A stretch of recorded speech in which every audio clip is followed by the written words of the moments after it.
기도하고 수요 성경 강의 시작하도록 하겠습니다. 거룩하신 하나님 아버지, 오늘도 귀한 시간 또 저희들 주의 말씀 앞으로 모이게 하신 거 감사합니다. 이 시간을 통해서 우리가 주님의 말씀을 배워갈 때마다 우리 하나님의 마음을 더 깊이 깨달아 알게 하시고, 또 우리가 어떻게 예수님의 제자로서 또 주님을 따를 것인가, 우리의 삶에 어떤 변화가 필요한 것인가 깨닫게 하시고, 또 그렇게 변화되어져가는 귀한 열매를 맺는 우리 모든 성도님들 될 수 있도록 축복하여 주시옵소서. 오늘도 마칠 때까지 함께해 주실 것을 믿사옵고, 거룩하신 예수 그리스도의 이름으로 기도하옵나이다. 아멘. 자, 오늘 우리 교재로는 이 1권의 이제 12과, 마지막 12과입니다. 자, 이게 이 교재가 이제 가스펠 프로젝트라고 해서 우리가 이제 구약 쭉 이제 다뤘고, 창세기부터 그리고 이제 신약 이제 요한계시까지 쭉 다루게 될 텐데, 이제 그 큰 주제는 뭐냐면 이제 가스펠이라는 그 단어에서도 알 수 있듯이, 그러니까 이제 복음과 관련되어, 그러니까 예수님과 관련되어서 이제 통일성을 가지고 이제 창세기부터 요한계시까지 다루는 이제 그런 교재인 것이죠. 구약에서 이제 우리가 6권을 통해서 좀 살펴봤고, 또 이 신약도 이제 6권을 통해서 그 내용들을 살펴볼 텐데, 벌써 이제 구약 6권은 끝냈고, 신약 첫 번째 과도 이제 오늘 끝내게 되고, 나머지 이제 5권의 책이 이제 남아 있게 되는 겁니다. 특별히 이제 이 신약 1권의 책들은 위대한 복음이라고 해서 예수님의 탄생부터 시작해서 예수님과 만났던 수많은 사람들을 쭉 우리가 이렇게 살펴봤다, 그런 의미가 있고요. 자, 이제 오늘 1권의 12과 마지막 과에 예수님과 삭개오, 우리 삭개오에 대해서 우리 잘 알고 있지 않습니까? 이 삭개오에 관련된 이야기들 우리가 함께 살펴보려고 합니다. 자, 교재 이제 127페이지에 보면 서론이 있는데요. 제가 한번 읽어드릴게요. 이 과에서는 삭개오에 관한 이야기를 읽을 것입니다. 그를 통해 예수님의 사랑을 경험한 죄인이 그 마음에 넘치는 감사를 어떻게 표현하는지를 볼 수 있습니다. 삭개오는 예수님을 보기 위해 최선을 다했고, 예수님의 명령에 순종해 예수님을 집에 모셨으며, 그로 말미암아 변화되어 놀라운 관용을 베풀었습니다. 삭개오 이야기와 그 속에 담긴 잃어버린 자를 찾아 구원하시려는 예수님의 열망은 우리 자신을 돌아보게 합니다. 왜냐하면 우리는 회개하고 관대하게 복음을 전하라고 부름받은 존재들이기 때문입니다. 자, 우리가 오늘 이 삭개오에 대해서 살펴보게 될 것인데요. 사실 이 삭개오는 나는 삭개오랑 다른 사람이다 생각하기 쉽지만, 사실은 이 삭개오가 우리의 모습이고요. 또한 동시에 우리 주변에 이 삭개오와 같은 사람이 있을 수 있다라고 하는 것이죠. 자, 그렇다고 한다면 우리가 이 삭개오 이야기를 통해서 이 삭개오가 회개하는 과정들, 또 그가 그 회개를 말로만 하는 게 아니잖아요. 그의 재산을 드리고 또 속여 빼앗은 것은 4배나 갚고, 어떤 이런 진정한 그 회개의 모습들을 통해서 우리를 좀 돌아보고, 또 이 회개하여 구원받은 사람이 이렇게 이제 관대한 모습으로 인색하지 않고 관대하게 그런 이제 삶으로 변화된다는 것을 통해서, 그러면 우리도 구원받은 자로서 그런 면모들이 나타나야 되지 않을까라는 부분들도 우리가 또 잠깐 다루게 될 것입니다. 자, 먼저 우리 오늘 본문 누가복음 19장 가보겠는데요. 이제 이 19장은 이제 이 삭개오 이야기가 전반부고요. 이제 후반에 보면 이제 여리고를 기점으로 해서 이제 예수님의 어떤 그 예루살렘 성에 들어가시는 그 장면들. 그래서 여기에 보면 이제 예수님께서 그 성에 들어가실 때 어떤 과정을 통해서 들어가시는지가 이제 19장부터 본격적으로 나오게 됩니다. 그러니까 이제 이 누가복음을 기준으로 본다면 19장부터가 이제 본격적인 예수님의 순환과 또 십자가의 죽으심과 부활, 승천하시는 이제 하이라이트로 들어가는 어떤 초입이다라고 하는 거죠. 바로 그 직전에 이제 이 삭개오 이야기가 나오는 겁니다. 자, 누가복음 19장 먼저 1절로 4절의 말씀입니다. 1절로 4절의 말씀 제가 봉독하도록 하겠습니다. 예수께서 여리고로 들어가 지나가시더라. 삭개오라 이름하는 자가 있으니 세리장이요 또한 부자라. 그가 예수께서 어떠한 사람인가 하여 보고자 하되 키가 작고 사람이 많아 할 수 없어 앞으로 달려가서 보기 위하여 돌 무화과 나무에 올라가니 이는 예수께서 그리로 지나가시게 됨이러라. 아멘. 우리가 이거는 성경의 내용으로도 또 일반적인 어떤 그림이나 여러 가지 이야기들로 이 삭개오 이야기는 우리가 잘 알려져 있습니다. 이 여리고라고 하는 곳은 굉장히 이제 요충지입니다. 많은 사람들이 오고 가고요. 그리고 이 여리고를 통해서 이제 무역로로 이용이 된 그 길이 이어져 있습니다. 그러니까 수도 예루살렘하고 여리고는 굉장히 가까운 지역이고요. 그러니까 이 여리고를 통과해서 수도까지 이어지는 길이 있는데 이제 그게 무역로로 이용되어지는 많은 사람들이 오고 가고 물자가 오고 가는 그런 지역인 것이죠. 자, 여기에 세리장, 그냥 세리도 아닙니다. 세리장입니다. 그러니까 예수님의 제자 중에 마태 같은 사람은 세리였죠.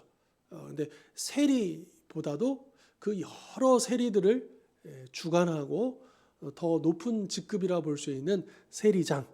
그러니까 이제 일개 세리가 아니었던 겁니다. 그래서 그는 큰 부자였다라고도 이야기를 하고 있고요. 그러니까 여기 이제 사람들이 많이 오가고 또 무역로이기 때문에 세리들이 활동하기 굉장히 좋은 장소였던 것이죠. 그러니까 이런 곳에서 또 이제 많은 사람들이 돈을 벌기도 하고 그러니까 거기에 대해서 세금도 더 많이 이제 거둬들일 수 있는 아주 좋은 장소 아니겠습니까?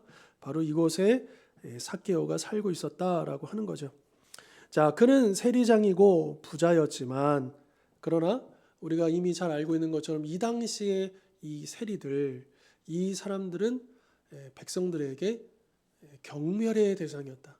왜냐하면 이 세리들이 세금을 걷는 이 방식을 보면 오늘날의 이제 나라의 공무원으로서 국세청에서 세금을 거두는 이런 방식하고는 차원이 다른 문제였습니다. 그러니까 이 당시에는 비록 이제 유대인들의 어느 정도의 자치가 허용되긴 했지만 실질적으로는 이제 로마 제국의 식민지 땅인 거죠. 그러니까 로마에게 세금을 내야 되는 거예요. 근데 이제 로마에게 세금을 낼 때에 로마에서는 이 방대한 지역의 모든 지역에 로마의 공무원을 파견할 수가 없죠. 그러다 보니까 각 식민지마다 이 세금을 거두는 사람들을 뽑게 됩니다. 근데 이제 이 세금을 거두는 사람들을 뽑는 과정들을 보면 얼마나 이제 다른 어떤 기준보다도 누가 이 세금을 잘 거둘 수 있겠는가라는 초점을 맞춰서 이제 뽑겠죠. 근데 보통 이 당시에 이제 세리들이 이 세금을 걷는 방식들은 뭐냐면 일단은 이제 로마 제국의 관리하고 어느 정도 밀착이 되어 있습니다. 뇌물을 바쳤든 어떤 이미 알고 있는 관계가 있든 간에 이 로마 제국의 관리하고 어떤 인맥이 있지 않으면 이 세리가 될 수 없는 것이고요. 그리고 이제 이 로마 제국에서 요구하는 이제 그 세금의 액수가 있습니다. 그러면 이 세리들은 그 액수만 채우면 나머지는 그 액수가 만약에 예를 들어서 100이었다. 그러면 이 사람들이 100 외에 110, 120, 130 아니 200 얼마든지 세금을 걷어도 로마 제국에서는 100만 가져오면 나머지는 알아서 하도록 마음대로 하도록 어떤 그런 권한을 주었다라고 하는 거죠. 그러니까 이 세리들이 부자가 될 수밖에 없는 이유는 뭐냐면 이 로마와 약속한 그 세금, 그 100을 납부한 그 금액 외에 많은 금액들을 더 붙여가지고 실제적으로는 더 많은 세금을 거두어서 로마의 세금도 내면서 자신이 그것을 이제 따로 취하게 되는, 그래서 자기의 배를 불리게 되는 그런 이제 일들이 빈번하게 있었다라고 하는 거죠. 그러니까 그들은 비록 부자지만 그러나 절대로 백성들의 존경을 받을 수 없고 또 이 같은 마을에 살지만 어떻겠습니까? 관계도 다 끊어져 있었겠죠. 그러니까 삭개오도 아마 그랬을 거예요. 사람들에게 관심도 받지 못했을 것이고 또 일반 관계들 어떤 이런 것들 다 끊어져 있었을 것입니다. 굉장히 고립되고 외로운 돈은 많지만 그리고 돈으로 할 수 있는 일들은 어느 정도 있었겠지만 그러나 정말 인간다운 만남 어떤 이런 인간관계들은 제대로 누리지 못하는 외로운 삶이었을 것이다 라고 하는 것이죠. 그러니까 이 당시의 세리는 우리나라로 치자면 제 일제시대의 친일파 같은 사람인 겁니다.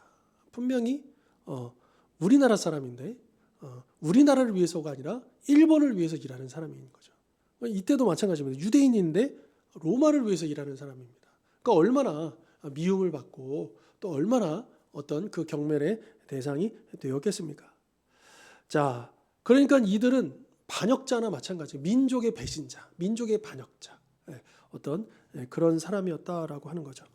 자, 그런데 오늘 본문에 보면 예수님이 그곳에 지나가신다. 이 여리고를 자기가 살고 있는 곳에 지나가신다 얘기를 듣고 삭개오가 2절에 보면 예수께서 어떠한 사람인가 하여 보고자 했다라고 되어 있습니다.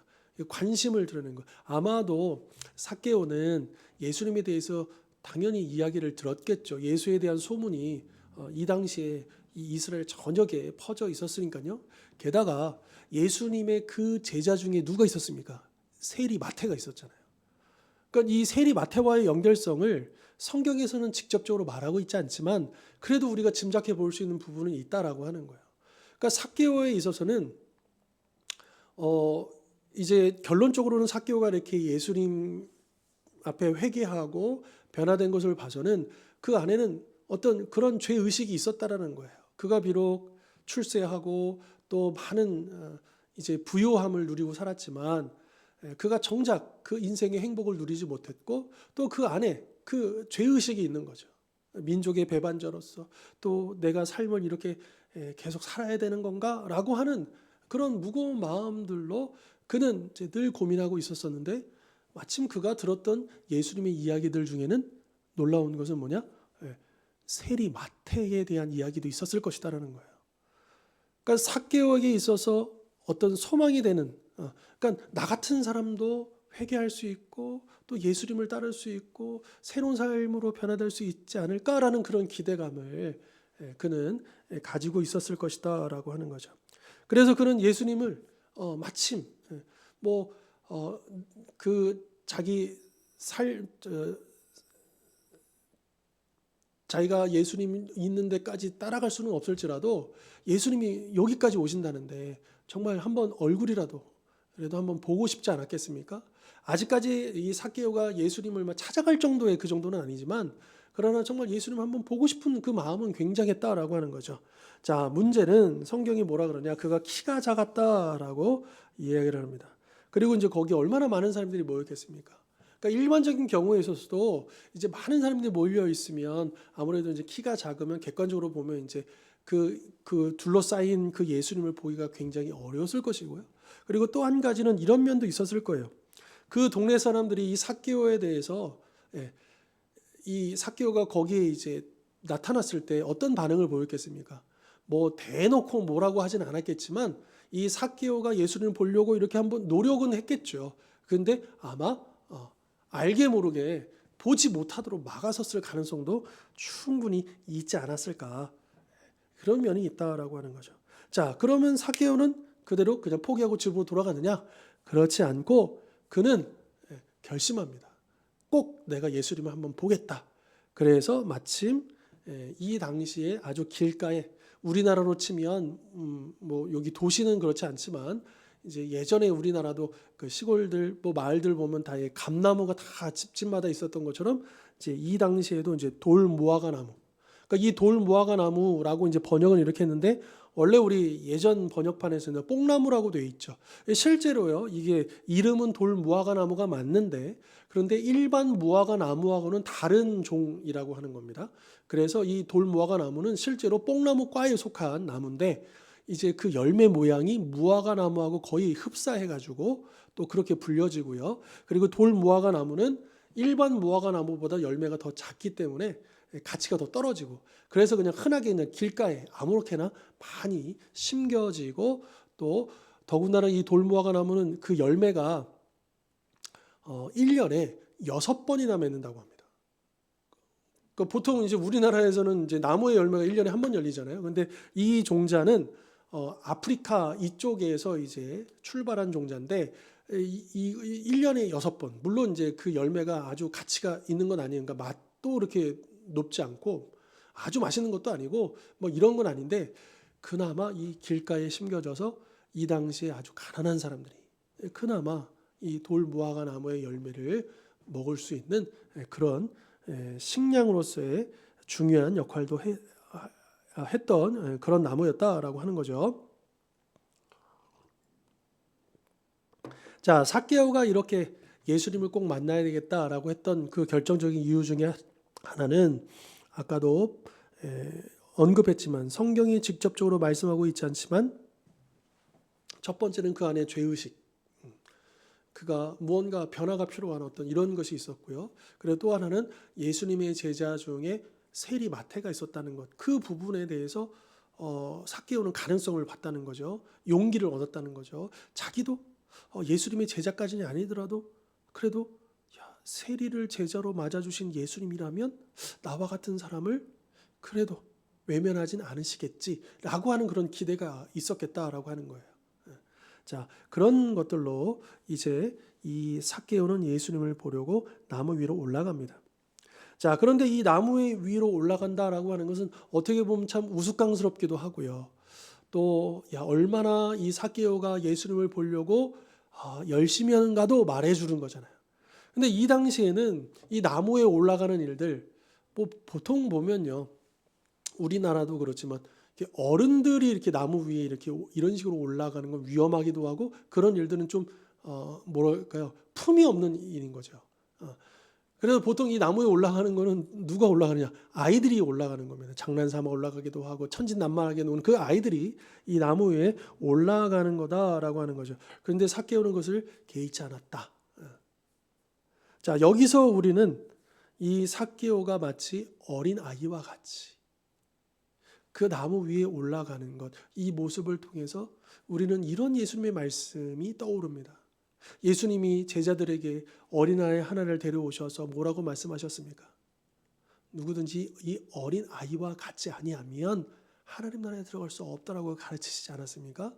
그러니까 이 어린 아이와 같은 그 믿음, 그 열심이 이 삭개오에게 있었다라고 하는 거죠.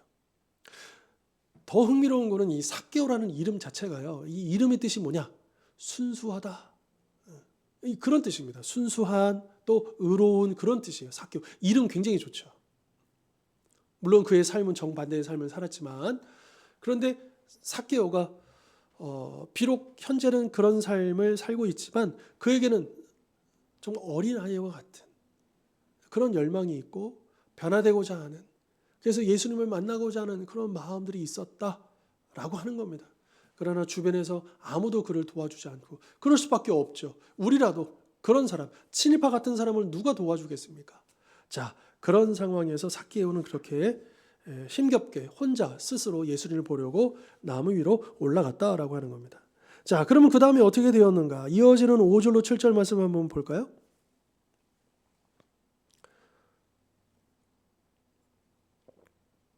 5절로 7절 말씀 제가 봉독하겠습니다. 예수께서 그곳에 이르사 쳐다보시고 이르시되 삭개오야 속히 내려오라. 내가 오늘 내 집에 유하여야 하겠다 하시니 급히 내려와 즐거워하며 영접하거늘 무사람이 보고 수군거려 이르되 저가 죄인의 집에 유하러 들어갔도다 하더라. 아멘. 자, 지금 예수님이 군중들에게 둘러싸여서 이제 지나가시는 중이고요. 그리고 바로 그곳에 지금 삭개오는 나무 위에 올라가서 그 예수님을 기다리고 있죠. 그리고 마침 이제 예수님 그 거리를 지나가시는데, 여기서 포인트는 누가 먼저 말을 걸었느냐는 거예요. 그러니까 삭개오가 예수님 저 좀 봐주세요 이렇게 소리치고 말을 한 게 아니고, 예수님이 삭개오를 먼저 보시고 그에게 먼저 말을 거셨다.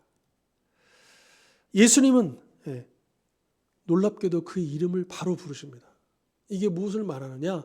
예수님이 이미 알고 계셨다는 거예요. 물론 예수님은 하나님이시기 때문에 알고 계시죠. 그가 누구인지요.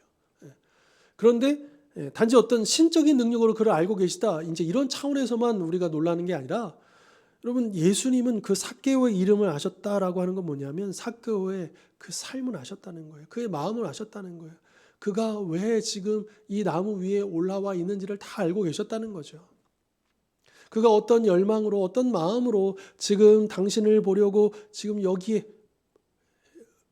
볼품없게도 체면 따위는 다 내려놓고 다 제쳐놓고 그 사람들의 그 시선에 아랑곳하지 않고 나무 위에 올라와서 어떻게 해서든 예수님을 보려고 하는 그것을 예수님은 알고 계셨다라고 하는 것입니다.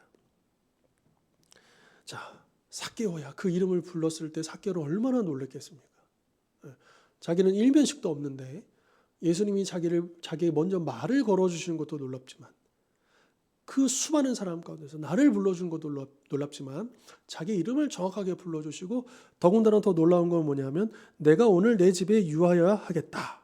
그러니까 보통 이제 이 당시의 관습들을 보면 어느 한 지역에 가게 되면 이제 이곳 저곳 이 집 저 집을 들어가는 게 아니라 한 집을 정해서 며칠 동안 그 지역이 있는 동안에는, 그 동네에 있는 동안에는 그 집에 머물게 됩니다.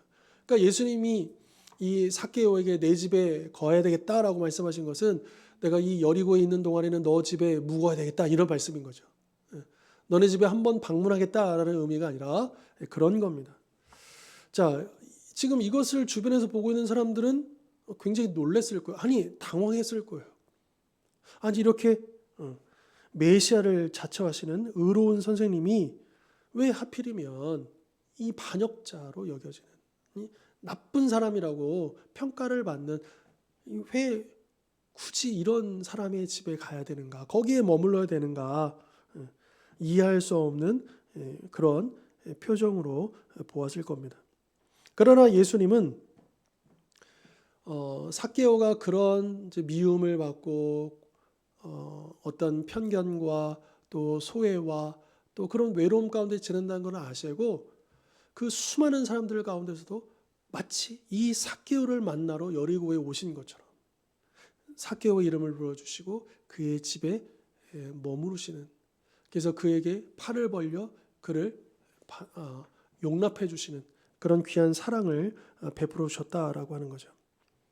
7절 보면 사람들이 수군거리면서 뭐라고 얘기하는가? 저가 죄인의 집에 유하러 들어갔도다. 그러니까 이 말을 통해서 우리가 짐작해 볼 수 있는 건 뭐냐면, 그러니까 예수님이 죄인의 집에 유하러 들어갔도다. 그러니까 이 말 속에 이 죄인은 이제 삭개오겠죠. 그러니까 삭개오라는 사람은 죄인이다. 구원받을 수 없는 죄인이다. 우리의 원수다. 하나님의 원수다. 이렇게 생각을 했던 그런 사람들이 있었다라고 하는 거죠. 그러니까 하나님은 이런 사람을 받아 주어서도 안 되고 받아줄 수도 없었다라는 그 생각이 많은 사람들에게 있었다라고 하는 겁니다.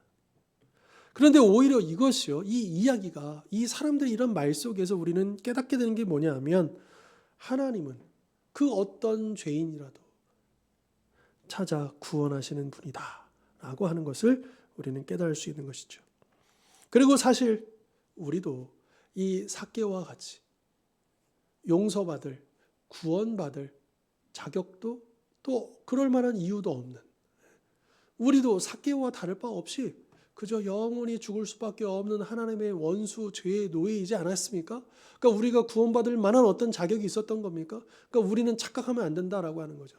그저 상대적으로 내가 이 사람보다는 덜 나쁜 일을 했고, 또한 조금 더 의로워 보이고, 이럴 수는 있을지 몰라요. 상대적인 차이가 있을지 몰라요. 그러나 나나 그 사람이나 삭개오나 똑같은 겁니다. 다 하나님 앞에서 죄인이고 용서받을 수 없는, 하나님께 용납받을 수 없는 그런 사람인 거예요. 그러나 하나님께서 우리에게 은혜를 베풀어 주셔서 예수님을 통하여 우리를 불러주시고 우리를 자녀 삼아 주셨다라고 하는 거죠. 그러니까 우리는 굉장히 이기적인 사람입니다. 왜요? 우리가 구원받은 다음에도 여전히 우리의 삶을 보면 알 수 있어요. 우리는 여전히 이기적인 면이 많이 남아 있습니다. 그래서 언제든지 나 중심에서 모든 것들을 생각하기 쉽고요. 여전히 내 것이 중요하고 여전히 나 중심의 사고에서 벗어나지 못하는 것을 보게 되는 거죠. 하물며 구원받기 전에 우리의 삶, 예수님을 만나기 전 우리의 삶은 어떠했겠습니까? 따라서 우리는 우리가 만나게 되는 사람들, 우리 주변에 있는 사람들 중에 이 사람은 정말 구원받을 만한 사람이고 이 사람은 절대 안 돼. 이제 이런 편견을 우리가 내려놓아야 한다라고 하는 거죠. 어쩌면 오히려 반대로 우리가 생각할 때는 이 사람은 절대로 관심도 없을 거야. 이 사람은 아닌 거야. 라고 하는 그 사람들이 오히려 더 이 복음에 관심을 가지고 또 마음의 문을 열고 하나님의 자녀가 되는 경우가 있을 수 있다. 얼마든지 그런 일들이 있을 수 있다라고 하는 거죠. 자, 이제 예수님께서 삭개오의 집에 들어가셨습니다. 그리고 이제 그 안에서 또 식사가 열리고 또 교제가 이루어지고 또 시간들을 보냈는데요. 자, 그 자리에서 삭개오가 이제 예수님을 영접한 삭개오가 어떻게 변화되는지를 우리가 보겠습니다. 이어지는 8절로 10절의 말씀입니다.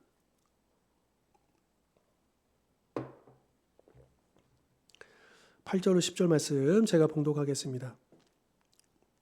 삭개오가 서서 주께 여짜오되 주여 보시옵소서 내 소유의 절반을 가난한 자들에게 주겠사오며 만일 누구의 것을 속여 빼앗은 일이 있으면 내 갑절이나 갚겠나이다. 예수께서 이르시되 오늘 구원이 이 집에 이르렀으니 이 사람도 아브라함의 자손임이로다. 인자가 온 것은 잃어버린 자를 찾아 구원하려 함이니라. 아멘. 자, 삭개오는요 분명히 예수님을 영접하면서 그 주변 사람들의 이야기나 수군거림을 왜 못 들었겠습니까? 알고 있죠. 자기도 알아요. 자기도 예수님을 모실 만한 자격도 없고 그럴 만한 어떤 뭐가 없다는 걸 그도 알고 있는 거죠. 자, 어쩌면 그래 저 사람들이 나를 비난하는 거 당연해. 그도 인정했을지도 모릅니다. 왜요? 그는 그 세금을 빙자해서 이 백성들의 그 힘겨운 삶을 더 힘들게 했고 또 그것을 대가로 자기는 더 큰 이익을 취했던 사람이었기 때문이죠. 자, 그런데 예수님이 강요하신 것도 아니고요. 주변에서 요구한 것도 아니고요. 삭개오 스스로가 이제 예수님을 집에 모시고 나서 이제 그가 서서 공개의 적상에서 예수님 앞에서 사람들 앞에서 이제 고백을 합니다. 어떤 고백을 하느냐? 자기 소유의 절반을 가난한 자들에게 나주겠다. 뭐 그가 재산이 얼마 있었는지 모르겠지만 절반을 가난한 자들에게 나눠주겠다. 이것도 굉장하죠. 그런데 더 중요한 것은 이겁니다.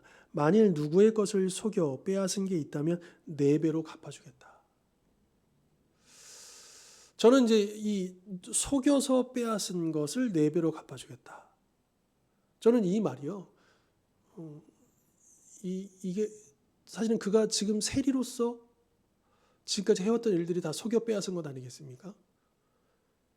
그러니까 어쩌면 이 삭개오가 예수님께 약속한 대로 이것을 다 실행할 경우 그의 전 재산을 다 내어 놓아야 하는 그런 상황이었겠다 싶은 겁니다. 그러니까 이게 결코 쉬운 일이 아닌 거예요. 자기의 전부를 다 팔아서 가난한 자들에게 나눠주겠다라고 하는 거예요. 자기에게 피해를 당한 사람들을 보상해 주겠다라고 하는 거죠. 이게 진짜 회개의 모습인 거죠. 말로만 하는 회개가 아니라 정말로 진심으로 자기의 잘못을 뉘우치고 또 그것을 갚기 위해서 최선을 다하는 그런 진정한 회개하는 자의 모습이었다라고 하는 겁니다. 자, 그런데 이 누가복음 19장 바로 앞에 18장이에요. 어떤 사람이 나오냐면 여기에는 이제 삭개오는 이제 예수님께서 오셨을 때 예수님을 이제 보려고 했었잖아요. 근데 18장에는 예수님을 찾아와요. 누가 찾아오느냐? 이제 다른 복음서에도 나오는데 누가복음에서는 어떤 관리라고 나오는 이 청년이라고 하는 이 관리가 나오는데 이 사람이 예수님께 여쭤보죠. 주님, 내가 어떻게 하면 영생을 얻을 수 있겠습니까? 그러면서 자기는 어릴 때부터 십계명을 다 지켰다라는 거예요. 그러니까 예수님께서도 그것을 이제 인정해 주시죠. 자, 그런데 예수님이 이렇게 말씀하십니다. 누가복음 18장 22절에 제가 한번 읽어드릴게요. 예수께서 이 말을 들으시고 이르시되, 그러니까 이 사람이 그러니까 예수님께서 하나님의 말씀을 지켜야 된다라고 했을 때 저는 어릴 때부터 그 말씀을 다 지켰습니다라고 자신 있게 대답을 했거든요. 그러니까 그 이야기를 들으시고 뭐라고 말씀하시느냐? 내게 아직도 한 가지 부족한 것이 있으니 내게 있는 것을 다 팔아 가난한 자들에게 나눠주라. 그리하면 하늘에서 내게 보화가 있으리라. 그리고 와서 나를 따르라 하시니. 그러니까 이 사람도 큰 부자였어요.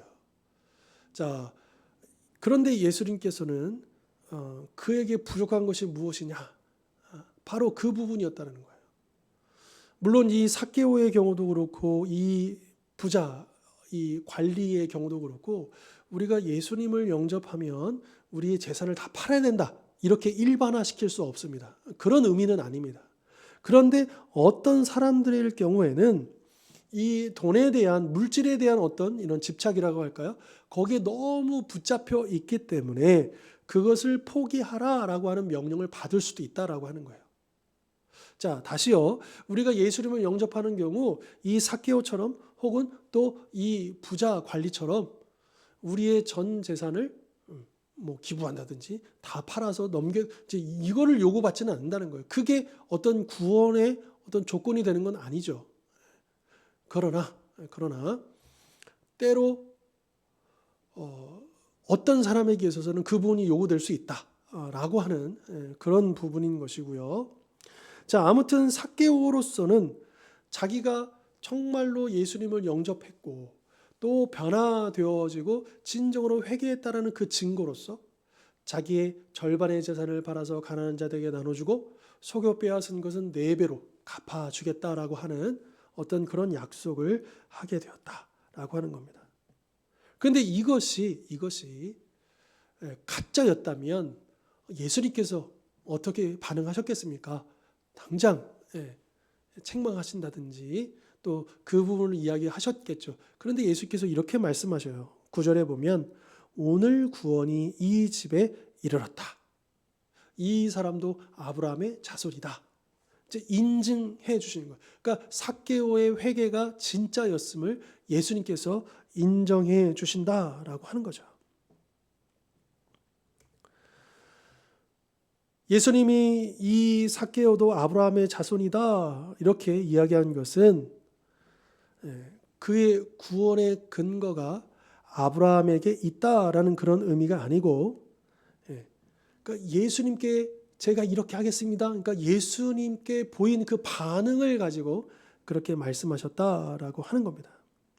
즉 구원받은 신앙은 그리스도인으로서 어떤 변화된 삶을 보여주어야 한다라고 하는 것이고요. 그것이 바로 삭개오가 그런 모습을 아주 잘 보여주고 있다라고 하는 것이죠. 자, 이 장면에 대해서 이제 미국의 어떤 목사님은 이런 이야기를 했습니다. 그리스도께서 보여주신 관대함으로 인해 우리는 그리스도인의 중요한 가치를 알게 됩니다. 빈곤한 상태에 있는 사람에게 영적으로 관대해야 한다는 것이죠. 삭개오는 관계적으로나 영적으로나 빈곤한 상태에 있었습니다. 예수님은 삭개오를 관대하게 대하셨고 이로 인해 그는 이제 잃어버린 자가 아니라 되찾은 자가 되었습니다. 삭개오의 이야기를 통해 우리는 인색함이란 하나님의 은혜를 모른다는 뜻임을 알 수 있습니다. 자, 예수님께서도 그러셨고 예수님을 만난 삭개오도 그렇고 어떻습니까? 은혜를 받으면 그 은혜가 그 사람을 변화시키는데 어떻게 변화시키느냐? 관대하게. 그러니까 인색하지 않고 관대하게 이렇게 바뀐다는 거예요. 그러니까 이것이 이제 영적인 측면이기도 하고 육적인 측면도 다 포함이 된다라고 하는 것이고 물질적 측면도 마찬가지인 거죠. 여러분 우리가 이 관대한 어떤 게 우리가 은혜 받은 사람으로서 우리 그리스도인들이 평상시 우리의 삶 속에서 우리 가족들과의 관계 또 지체들과의 관계 이웃들과의 관계 속에서도 이러한 관대함이 넉넉함이 우리에게 필요하지 않겠는가. 그러니까 물론 내 삶이 참 여러 가지로 힘들고 어렵고 또 이제 그러지 못하는 그런 형편들이 있을 수 있겠지만, 그러나 우리 안에 내 마음이 정말 이렇게 은혜 받은 자로서 늘 어떤 그런 상황 앞에서 늘 그 관대한 마음들을 넉넉하게 나누어 주고 또 함께하는, 그래서 내가 물질적으로 부족하다고 한다면, 그러나 또 다른 모습으로 우리가 꼭 물질로만 베풀고 나눠야지만 우리가 받은 그 은혜를 나누는 건 아니잖아요. 그 부분에서 내가 약하다면 또 다른 면에서 또 다른 사람들을 돕고 또 그를 위해서도 기도해주고 또 그를 위해서 사랑해 줄 수 있는 방법이 분명히 있을 겁니다. 우리가 꼭 물질로만 교회 봉사할 수 있는 건 아니죠. 그 부분이 참 부족하다면 또 다른 면에서 우리가 교회를 위해서 봉사할 수 있는 길들이 분명히 있을 겁니다. 그러니까 이 관대함이라고 하는 것은 이제 나 중심에서 공동체의 중심으로 바뀐다라고 하는 거죠. 그러니까 어떤 일들을 바라볼 때 그 기준이 나를 기준으로서 바라보는 게 아니라 공동체를 기준으로 바라보는 거예요. 그러면 이 생각과 생각이 다를 때에, 의견과 의견이 다를 때에 그것들을 풀어나가는 데 있어서도 여전히 나 중심으로 바라보고 있는 것과 이 공동체를 기준으로 바라보고 있었을 때 그 풀어내는 방식이나 그런 모양들은 분명히 다를 거다라고 하는 겁니다. 그러니까 여전히 이렇게 좁은 어떤 틀을 가지고 내 안에 묶여 있으면 갈등이나 또 여러 가지 관계나 이런 부분들이 더 많아지고 어려워질 겁니다. 그러나 우리가 은혜를 받으면 받을수록 이 부분들이 너그러워지고 넉넉해진다라고 하는 거예요. 마음이 내가 물질이 많아서 넉넉해지는 게 아니라 내 마음이 넉넉해지는 거예요. 아주 작은 것도 나누고 싶어지는 거예요. 그게 은혜 받은 자의 모습이다라고 하는 것이죠. 우리는 삭개오는 돈이 많았으니까 저렇게 절반의 재산을 팔아서 가난한 자를 돕고 또 속여 빼앗은 걸 갚고 그럴 수 있지. 그러나 여러분, 그 쉬운 일이 아닙니다. 돈이 많다고 해서 그럴 수 있는 게 아니에요. 그러니까 이게 우리가 물질이 많고 적음의 문제가 아니고 우리 마음의 문제다라고 하는 거예요. 정말 우리가 은혜 받은 자로서 우리의 마음이 좁아지는 게 아니라 넓어질 수 있어야 한다라고 하는 거죠. 그럼에도 불구하고 우리는 연약한 인간이기 때문에 늘 다른 사람과 심지어 가족들하고도 갈등이나 어려움이 생길 수가 있잖아요. 하물며 우리가 아무리 믿음의 지체들이지만 우리가 서로 다른 배경과 서로 다른 삶 속에서 만난 우리 지체들끼리 그 삶 속에서, 그 만남 속에서 왜 어떻게 갈등이나 어려움이 없을 수가 있겠습니까? 그런데 중요한 건 뭐냐 하면 그런 갈등이 없어야 된다, 여기에 초점이 아니라 갈등은 있을 수밖에 없고요. 그러면 그 갈등을 어떻게 풀어내는가, 이게 이제 우리 믿는 자로서의 과제이고 또 믿는 자로서의 어떤 증거가 나타날 수 있는 기회인 것이죠. 그래서 무언가 의견이 충돌하거나 다를 때에 그것을 풀어가는 방식들, 과연 우리는 어떻게 그것들을 풀어가고 있는가도 우리가 생각해 보면 좋을 것 같고요. 아무튼 중요한 것은 구원받은 자는, 은혜 받은 자는 너그럽고 넉넉한 마음들을 가지게 된다라고 하는 것이죠. 자, 이 10절 말씀에 이제 이 삭개오 이야기의 결론과 같은 이야기를 이렇게 기록하고 있습니다. 예수님이 이렇게 말씀하셔요. 인자가 온 것은 잃어버린 자를 찾아 구원하려 함이니라. 사실 이 말씀은 누가복음의 주제이기도 합니다. 그러니까 잃어버린 자, 잃어버린 영혼. 사람들은 관심이 없는 거예요. 삭개오도 그런 사람이었죠. 이 사람을 꼭 구원받게 해야지, 이 사람을 예수님께로 데려가야지, 아무도 없었어요. 삭개오는 관심도 두지 않았죠. 그를 불쌍히 여기지도 않았죠. 물론 삭개오가 그럴 만한 사람이었어요. 그럼에도 불구하고 예수님이 볼 때는 이 삭개오도 그 잃어버린 자에 포함이 되어 있었다라고 하는 것입니다. 그러니까 바로 예수님은 바로 그런 자를 찾아오시는, 건강한 자가 아니라 병든 자, 아직도 잃어버려서 찾지 못한 자를 찾아오셔서 구원하시는 것, 그것이 바로 예수님의 사명이셨다. 그래서 우리 지난주 본문에 그 나사렛 동네 회당에 들어가셔서 이사야서 말씀, 메시아의 사역에 대한 그 본문의 말씀을 읽으시잖아요. 그래서 그 자유가 없는 자에게 자유가 선포되고 그 아픈 자들에게 치유가 선포되고, 그러니까 메시아가 하시는 일들이 바로 그 일들이다. 그리고 그것을 성취하시기 위해서 이 삭개오에게도 찾아오신 것을 우리에게 말씀해 주고 있는 것이죠. 예수님의 사명은 불의한 사람들, 곧 죄 가운데서 태어나서 죄의 종이 되어 하나님과 멀어진 사람들을 찾아 구원하시는 것, 이것이 예수님 이 땅에 오신 그 목적이고 사명이지 않겠습니까? 그리고 이것은 우리의 모두의 모습입니다. 우리가 바로 불의한 사람들이었다는 거죠. 예수님은 사명을 성취하시고자 이 세상에서 소외된 자들, 비록 세상에서 버림받았으나 인류를 향한 하나님의 유일한 구원 계획을 받아들인 사람들, 그러니까 사람들에게는 외면당하지만 그러나 예수님을 받아들이고 영접한 그 사람들을 예수님은 그의 어떤 외적인 조건이나 그것들을 다 따지지 아니하시고 받아들여 주시고 또 그들과 늘 함께 하셨다. 그러니까 예수님이 세리와 죄인들과 또 그 여인들, 또 병자들, 그러니까 예수님께서 사역하셔서 주로 만나신 사람들은 그 당시에 소외되고 버림받은 사람이었다는 것을 우리는 보게 되어집니다. 그러니까 그게 예수님께서 이 땅에 오신 목적에 부합하는 것이고, 또 그렇게 하셨다는 것은 당신의 제자들인 우리 교회들도 바로 그 일을 본받아서 따라서 하라고 하시는 그런 본을 보여주신 것 아니겠습니까? 그래서 교회가 해야 할 일들은 어떻습니까? 단지 그냥 예수님 믿는 사람들끼리 모임 이 정도의 의미가 아니라 그들이 모여서 어떤 일을 해야 할 것인데, 그 일들은 뭐냐 하면 바로 이 세상에서 소외되고 또 버림받고 또 아무도 찾아주지 않는 그 사람들을 찾아가는 것, 그들을 품어주는 것, 그들에게 관심을 두는 것, 또 그들과 함께 하나님을 예배하는 것, 그 일들이 우리 교회가 감당해야 될 일들이다라고 하는 겁니다. 자, 삭개오가 예수님께 회개하면서 자신이 이렇게 하겠습니다, 이렇게 하겠습니다 했을 때 그는 정말 하나도 아까워하지 않았을 거예요. 아니, 너무나도 기뻐하고 감사하고 즐거워했을 거예요.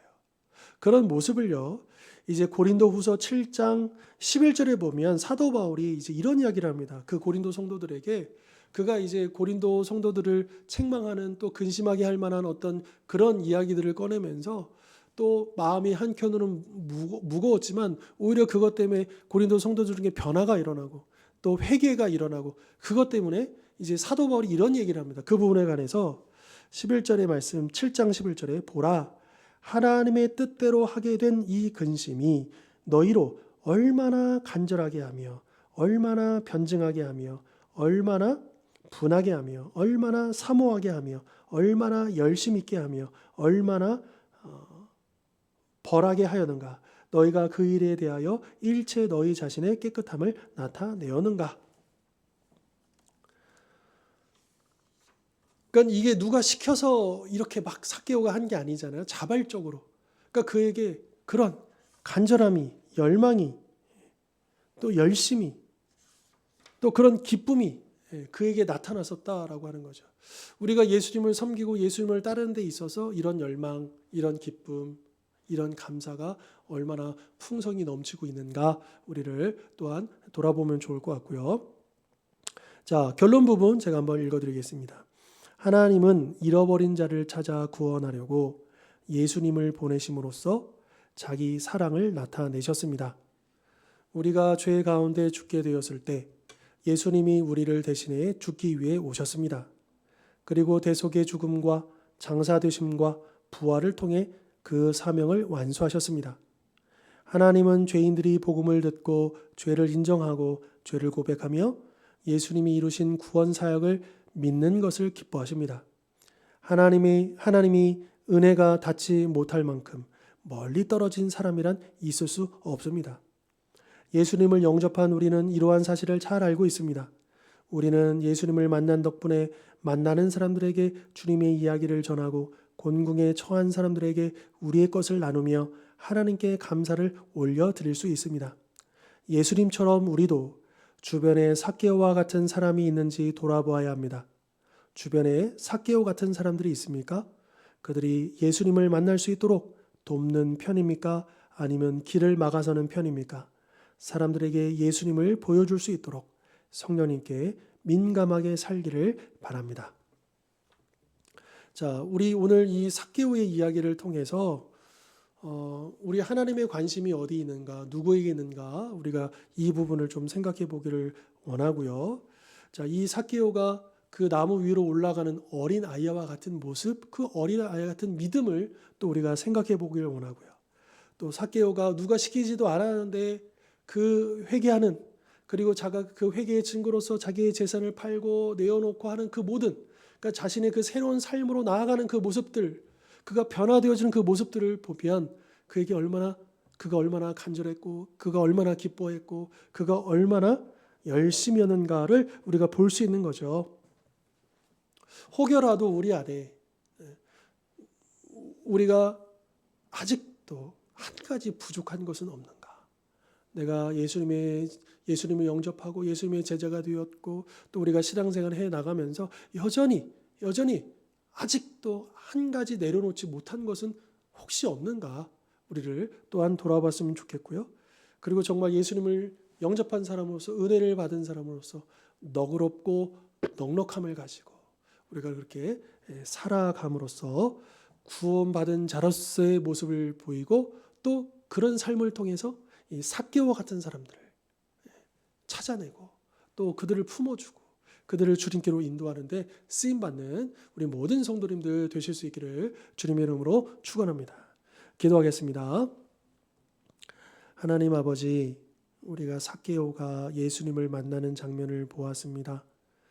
그는 겉으로는 출세했고 큰 부자였지만 그의 내면은 슬픔과 외로움과 고독과 아픔과 두려움과 고통으로 그렇게 힘겨운 시간들을 보내다가 이제 예수님을 만남으로 놀랍게 변화된 것을 보게 됩니다.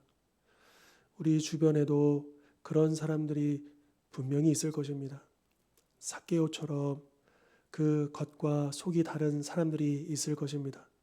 그 마음이 이제 고통스럽고 외롭고 아무도 알아주지 않고 말 걸어주지 않고 관심 가져주지 않는, 그래서 힘겨운 시간들을 보내고 있는 사람들이 있을 것입니다. 우리는 참 연약하여서 호감이 있는 사람들, 편한 사람들만 대하고자 합니다. 그래서 때로는 나와 불편하고 또 다가가기 어려운 사람들에게 용기를 내는 것이 쉽지가 않습니다. 그러나 주님, 우리는 이미 예수님의 은혜를 받았고 구원받은 자이지 않습니까? 우리에게 더 너그러움을 허락하여 주십시오. 넉넉함을 허락하여 주십시오. 그래서 때로는 우리와 불편한 관계에 있는 사람들에게도 손을 내밀 수 있게 하시고, 또 전혀 생각해보지 못한 사람들을 돌아볼 수 있는 그런 여유도 갖게 하시고, 비록 내 삶을 세워가는 것도 힘들고 어렵지만, 그러나 그 가운데서도 나만을 위해서 또 나의 삶에 붙들기만 하지 아니하고 또 주님의 일들을 바라보면서 내가 놓치지 말아야 될 영혼들은 어디 있지 않은지 또 주변을 돌아보면서 이 복음의 통로로 쓰임받는 우리 모두가 되게 하여 주시옵소서. 주님, 우리에게도 어린 아이와 같은 믿음을 주십시오. 그 열정을 주십시오. 그 기쁨을 주십시오. 예수 믿는 것이 정말 우리에게 날마다의 설레임과 또 그 변화에 대한 기대가 이어질 수 있도록 도와주십시오.